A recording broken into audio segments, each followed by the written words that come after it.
నాయకులుగా మేమందరం కూడా కూర్చుని ఎవరైతే సామాన్యమైన కార్యకర్తలు ఉన్నారో, ఎవరైతే పార్టీ కోసం అంకిత భావంతో కష్టపడి జెండా మోసారో వాళ్ళ అభిప్రాయాలు వినడానికి మేము వచ్చాం.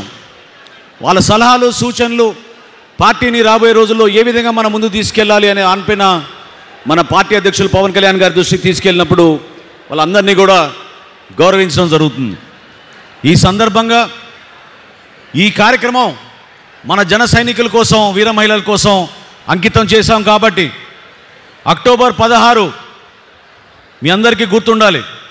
విశాఖపట్నంలో ఆ రోజున జనవాణి కార్యక్రమం కోసం పవన్ కళ్యాణ్ గారు విశాఖపట్నం వచ్చినప్పుడు ఎయిర్పోర్ట్ నుంచి ఆ రోజున్న వైఎస్ఆర్సీపీ ప్రభుత్వం ఆయన్ని నిర్బంధించడానికి ఏ విధంగా ప్రయత్నం చేశారో నోవోటెల్ హోటల్లో మీరందరూ చూశారు. 3 రోజుల పాటు ఎవరు ఊహించని విధంగా వేల సంఖ్యలో పోలీసులు దించి ఇబ్బంది పెట్టారు. కానీ మన జన సైనికులు, వీర మహిళలు మాత్రం చాలా బలంగా ఆ రోజు పోరాటం చేశారు. చాలామంది పైన సెక్షన్ 307 కేసులు పెట్టి ఆ రోజున జైలు కూడా పంపించారు, రిమాండ్ చేసి. మన కార్యకర్తలు, మన నాయకులు ఎంతో అద్భుతంగా పోరాటం చేసి నిలబెట్టారు ఆ రోజున మన పార్టీని.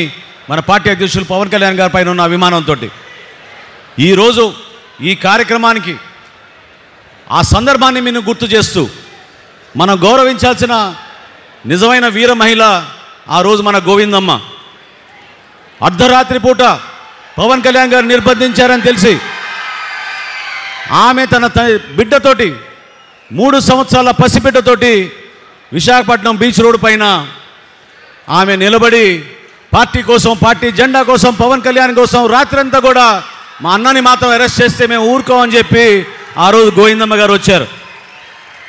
కాబట్టి ఈ కార్యక్రమం మీకోసం, ఇటువంటి కార్యకర్తల కోసం అంకితం చేస్తూ మనందరం కూడా మనస్ఫూర్తిగా గోవిందమ్మ గారికి ధన్యవాదాలు తెలుపుకుంటూ ఈ కార్యక్రమాన్ని ఆమెని ప్రారంభించమని మనస్ఫూర్తిగా కోరుకుంటున్నాను.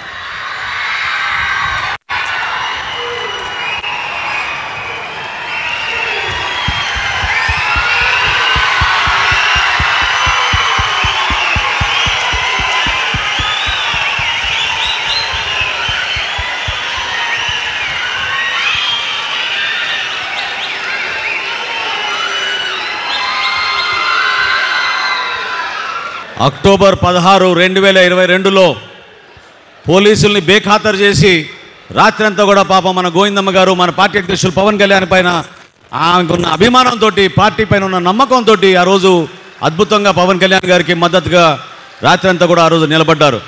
మనస్ఫూర్తిగా జనసేన పార్టీ అధ్యక్షులు పవన్ కళ్యాణ్ గారి తరఫున, మనందరి తరఫున మరొక్కసారికి ఆమెకి మనస్ఫూర్తిగా కృతజ్ఞతలు తెలుపుకుంటూ జనసేన పార్టీ ఇటువంటి ఆదర్శవంతమైన మహనీయుల ద్వారా మనం ముందుకు తీసుకెళ్తున్నాం. ప్రత్యేకంగా మీ అందరికీ, మా అందరి తరఫున మీకు గోవిందమ్మ గారికి, మీ కుటుంబానికి నమస్కారాలు.